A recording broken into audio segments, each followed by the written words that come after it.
dreams. You will hear my story in a moment on 2000 Plus. Listen.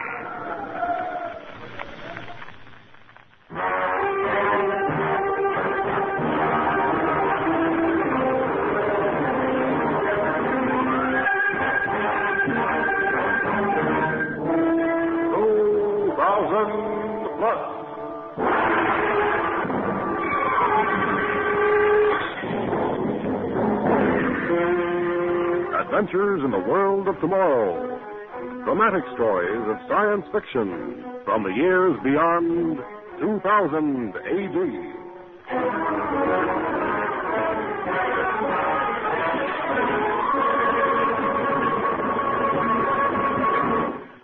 Today, the story of a horrible nightmare that wouldn't stop, even when the dreamer woke up. A story called The Green Thing.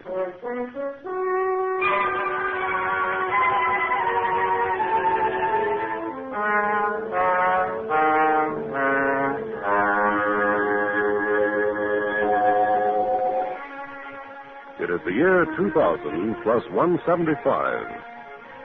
It is late evening, and all is peaceful and quiet in Dr. Harvey Glendon's sanitarium. Outside, on a vast estate that stretches away from the main building, there are only the soft country noises, the wind sighing in the trees, the shrill chirpings of innumerable crickets. In the well-furnished rooms, the patients sleep, stretched out on comfortable mattresses and clean white sheets, the country breezes straying over their forms. In room 32B, Mr. Summers sleeps peacefully with his head on a fluffy pillow. He sleeps and he dreams. Help me! Help me! Please!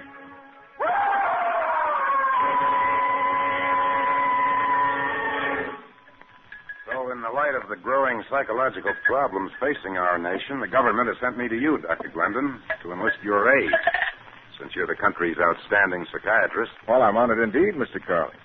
But I don't know that there's much I can tell you about the advancement of psychiatric research that isn't being published in the medical journals. Well, Dr. Glendon, isn't there anything that you're working on now, something definite? I know you're a cautious scholar, but... Look, Mr. Carling, it isn't possible to announce sweeping new generalizations in our kind of science. Our work is painstaking, complex, highly subjective. You take the case of one of the patients here in the sanitarium. Oh, Betty, will you bring our records of Mr. Summers? Oh, yes, Dr. Brennan, just one moment. Summers is about 40, 41. He was admitted 5 months ago, suffering from a melancholia. Here are the records, Doctor. Oh, thanks, Betty. Now, as you can see from these notations, he's been feeling much better the past few weeks. Mm-hmm. Yes, I see. Until last night, when he suddenly woke up screaming in his bed. He was being attacked, he shouted, by some sort of green devil. We had the hardest job getting him under control. Now, in the past, Summers had spoken quite often of a green hat that he lost as a child. His father, he remembered, had punished him severely for losing it. In later life... Mr. Glendon, this is all very interesting, but you can hardly call this dream analysis anything new. Yes, it has been known for centuries. Well, then I don't understand... Mr. Carling, I know why you came to see me. Apparently, I haven't been able to keep my achievement as secret as I'd hoped. That's right, sir. We've heard rumors. All right, Mr. Carling. I've said that Mr. Summers' dream is very unusual. Now, would you like to see it? You mean see his dream? Exactly. I'm going to show you a motion picture of Mr. Summers' dream. Photographed from the subconscious mind, exactly as he dreamed it.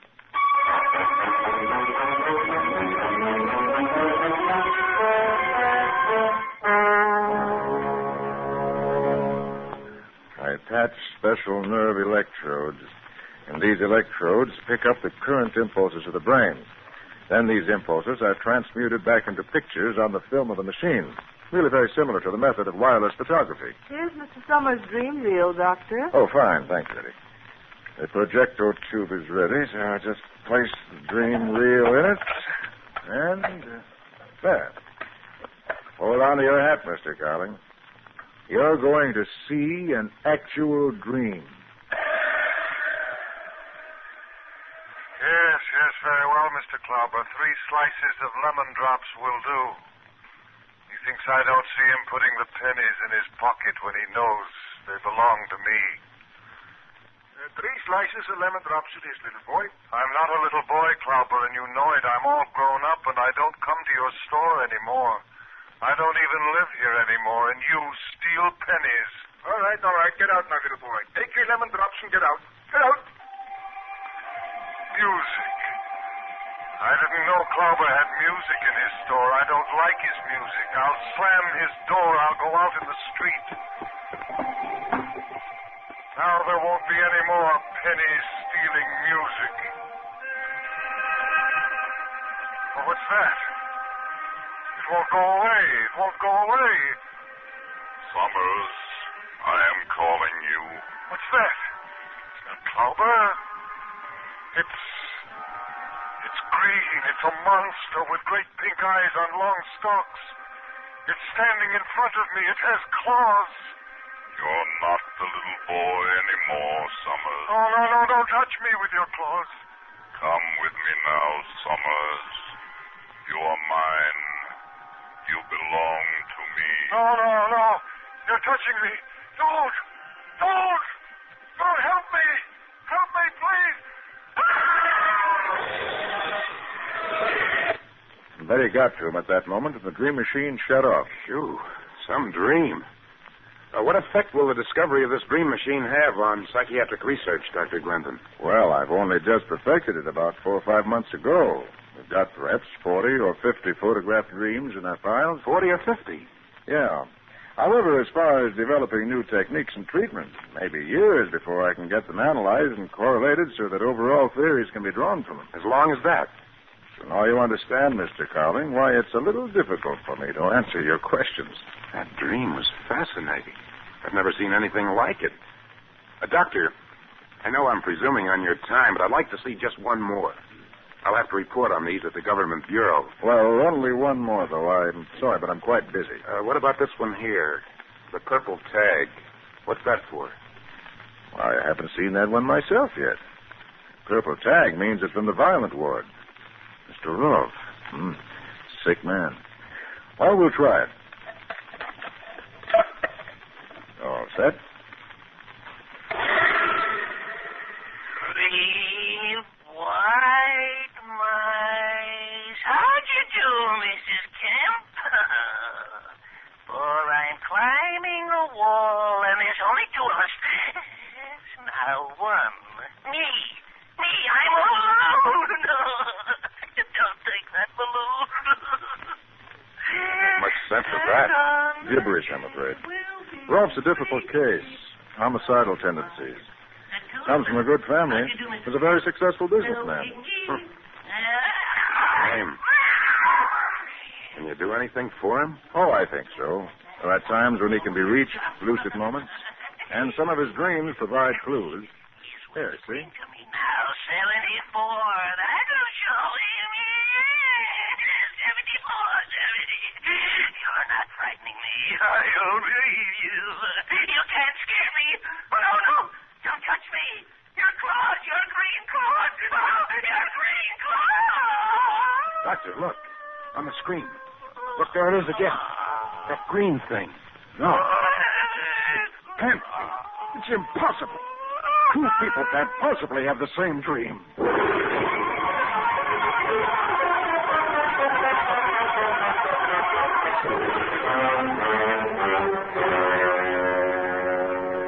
I don't understand it, Betty. I can't understand it.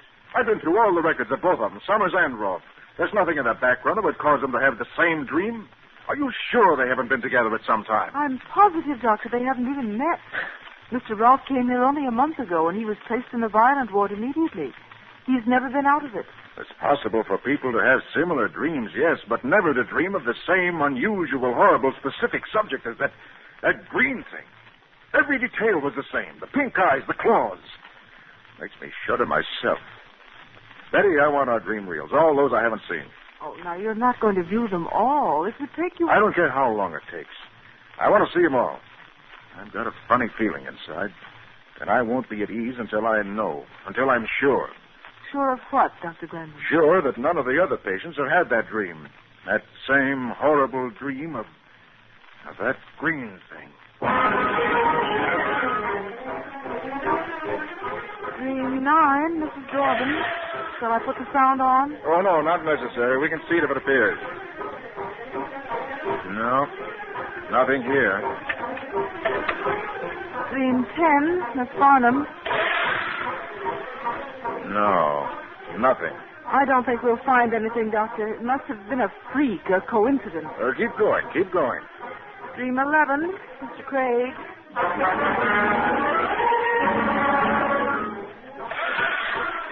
Dream 21. Nothing there either. Dream 22. Huh. Maybe you're right, Betty. I'm beginning to think myself. Dr. Glendon! Dr. Glendon, look, there it is. A green thing. Dream 42, Mr. Bradley.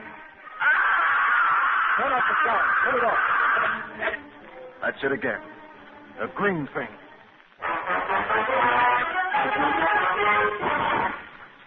4 of them, Carling.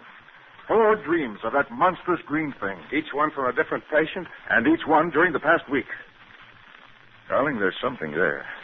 Something to make even a psychiatrist feel frightened.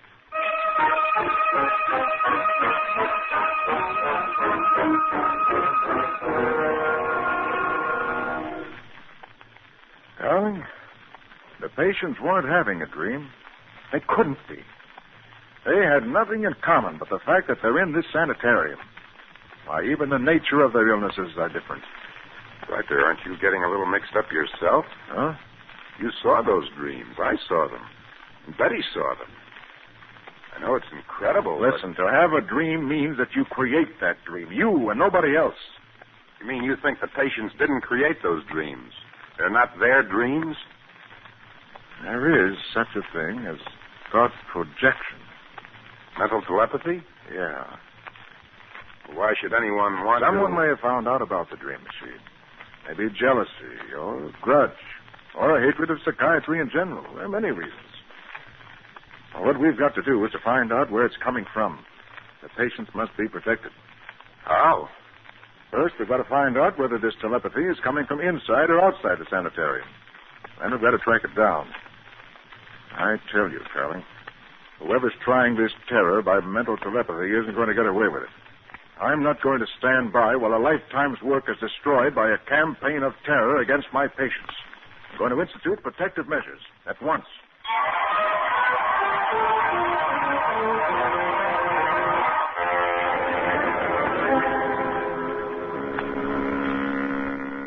Anything yet, Doctor?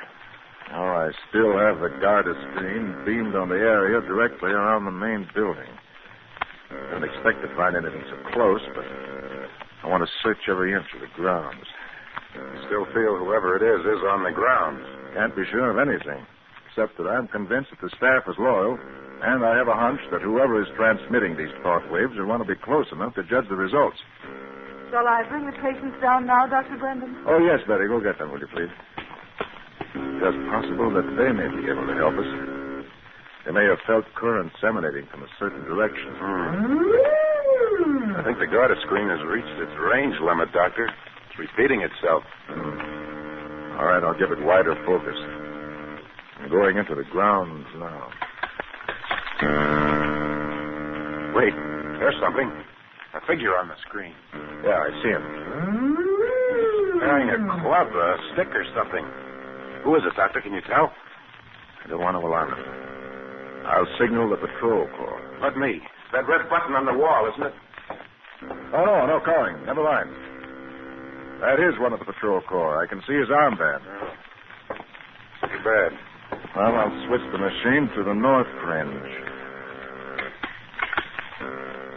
There's another figure. Is that...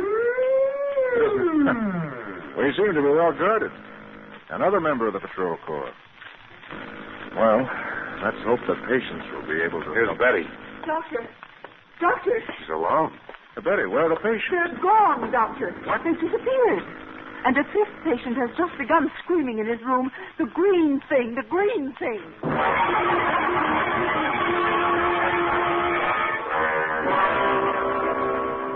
64, all accounted for, Doctor. The 4 that are missing would make 68. That's how many patients we have. I checked the nurses, 8 besides Betty. They're all here. And the patrol corps have checked the rest of the staff, and no one has left the grounds except the 4 patients. Unless somebody got in and carried them off. No. No jetmobiles and no jet ships have been in the vicinity between the time the patients were last reported and now. The patrol corps will vouch for that. There's the village. Linfield? Oh, it's the only village for 100 miles, but it's a backwoods country village, a quaint place, never kept up to the times. No, I doubt that they have any jetmobiles in Linfield, much less jet ships. But you can arrange for transportation there, can't you? The inn? Why, that's where they go. Why didn't I think of that before? It's the center of the village, the gossip spot. If the patients entered town at all, news of them would spread to the inn. Betty, you take charge here. Carling and I are going to Linfield. How long will you be gone, Doctor? Until we find them. Or learn they're no longer alive.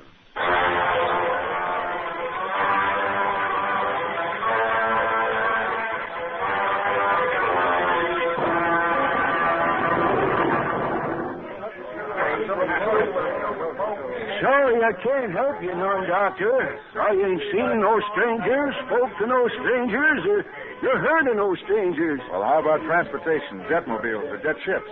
Ain't put in any calls for jetmobile service nigh on to 2 months. Not since Miss Jennings busted her leg, and we had to send her to the hospital in the city. Oh.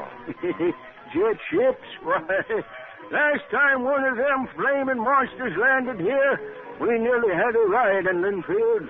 Them fools all thought 'twas invasion from Mars. Just ran a wild goose chase, Doctor. Yeah, so it seems. Well, thanks anyhow, Mr. Barker. You've been very helpful. Haunts, he says. The blasted idiot believes in haunts. I do. Everyone knows there's ghosts everywhere. Idiot, there's no such thing as ghosts. There are ghosts. There are ghosts in every village and town. Quiet down, you boys. You'll be getting my end a bad reputation now. Hey, there's the doctor. Dr. Glendon talking to Mr. Barker. I put it up to him now. What'd you say, Doc? There's no such thing as haunts, ghosts, either now. Hey, you tell my ignorant friend. I wasn't listening very carefully. But if it's ghosts you're talking about, well, there's never been any scientific evidence that they exist. Haunts don't exist. That's what you're trying to say, ain't it, Doc? That's right. Oh, come on, Carling. Let's get out of here. Hey, there ain't no ghost. This Doc's an educated man. He knows. Yeah? Then suppose you tell me what that green thing was floating around down near the cave. And we ain't the only one who's seen it. Right, boys? A green thing? Where? Where are these caves? Right down the river.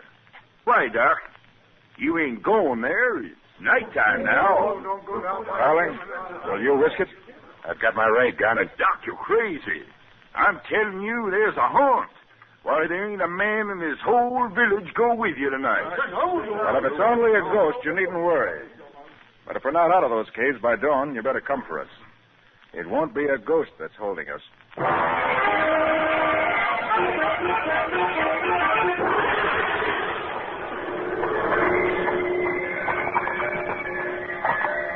This must be the right cave, Carling. It's the only one with a brush trampled down in front of it. Here is a tomb in here. Quiet. I don't hear anything. Well, we just don't want to be taken by surprise. Have to be as quiet as possible. All right, come on.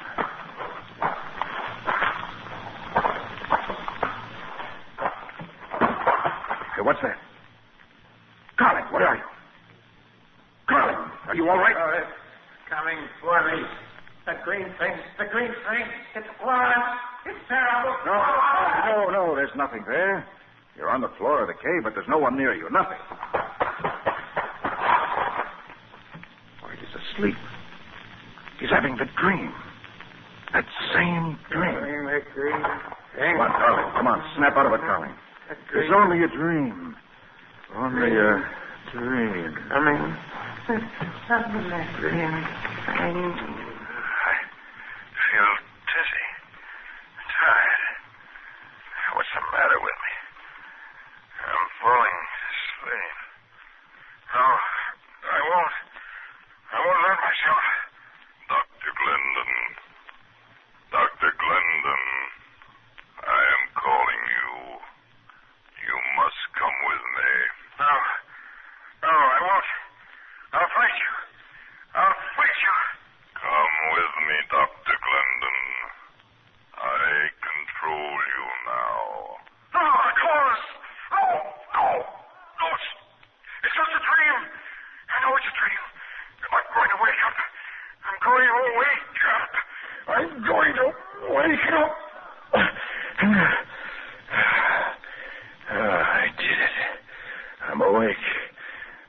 conquered the green thing. Did you conquer me, Dr. Glendon? I can't be. Standing over me. The pink eyes on long stalks. The clothes. The green thing.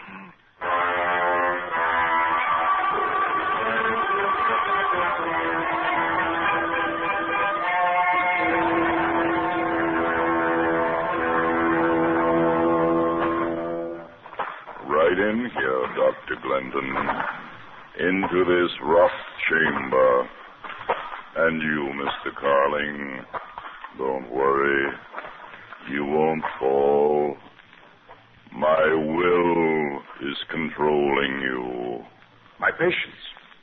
Over there in the corner. Rolf, Bradley, Summers, gone. Now, what have you done to them? Summers, are you all right? Bradley, this is Dr. Glendon, your doctor.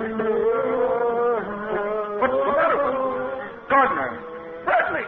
Nothing is the matter with them. They just don't understand you anymore. They are attuned only to Venusian thought wave.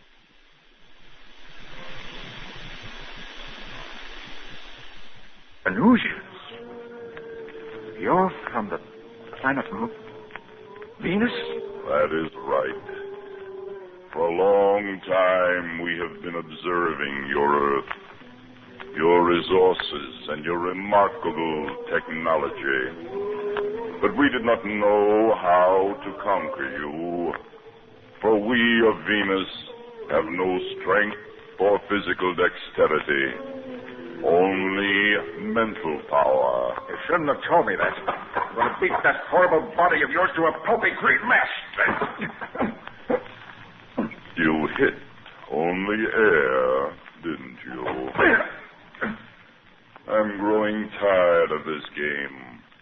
Stop. I will that your arms obey me and not you. I can't move them. Carling, hold me. Do not be foolish again, and I will return their motion.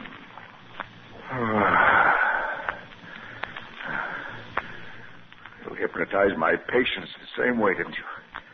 Are those dreams? A little more complicated than what you earthlings call hypnosis, but it is mind control.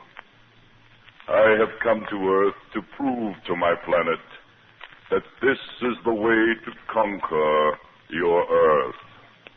We will control the minds of its inhabitants and thereby control their strength, their physical dexterity.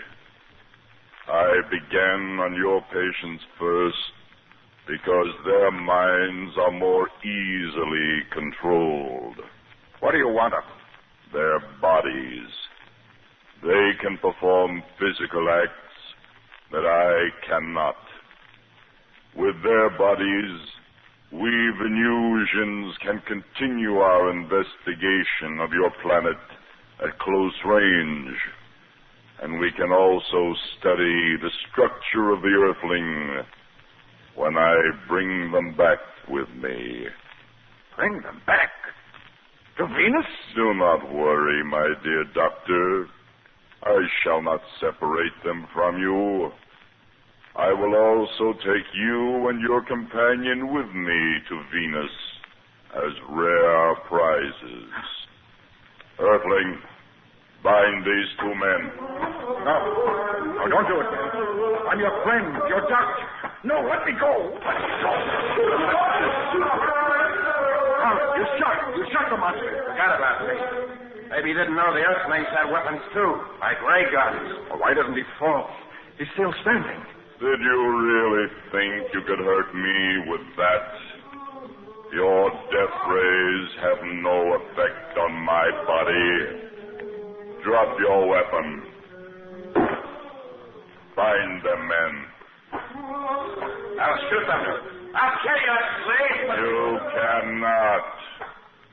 But if you could, I would not care. There are millions more to choose from. You can kill yourselves, too. You are replaceable, except to yourselves. You are trapped. Your only escape is death. Oh, they're crumbling. The explosion of your ray gun, Carling. You've loosened the rocks. It's a cave-in. We'll be buried alive. The glider, quick. To the glider. Grab the patients before the green thing controls us again. They can follow us. It's our only chance.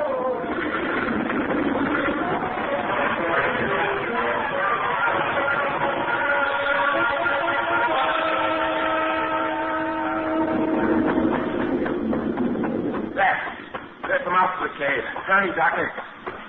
It's locked. The locks are falling here, too. There's one big one just at the mouth. If you move that one, I think we can make it. All right, help me, Doctor. I'll get the patients, too. All right, come on, then. Here. Pull. Pull. That's right. Move it. All right, come on.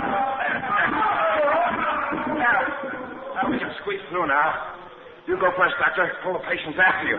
All right. All right, I'm out. Now, Rolf, come on. That's it. All right, Bradley, you next.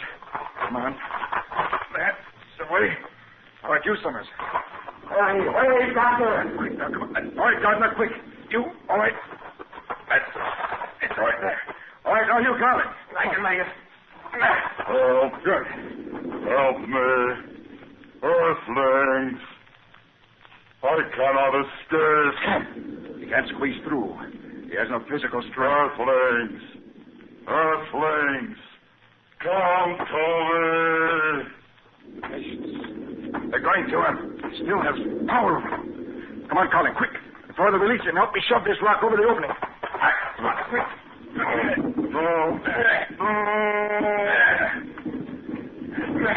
There it goes. Thank goodness. Hey, what's that? Look out, step back!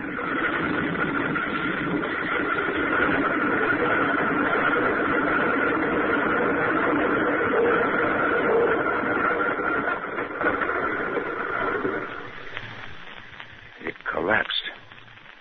The entire cave fell in. We were just in time. Yes, Carling. In time to save Earth from the horror of green things.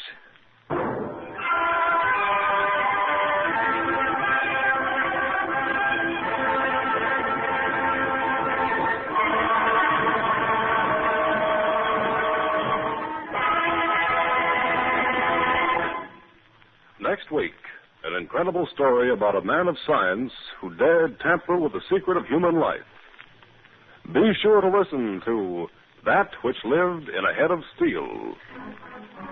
2000 Plus is produced by Dreyer and Wilson Productions Incorporated. In today's cast, Lon Clark played Glendon, Joseph Julian was Carling, Elster Sondergaard was Miss Connors, Gilbert Mack was Rolf, John Griggs was Summers, and Henry Norrell was the Green Thing. The script was written by Edgar Marvin.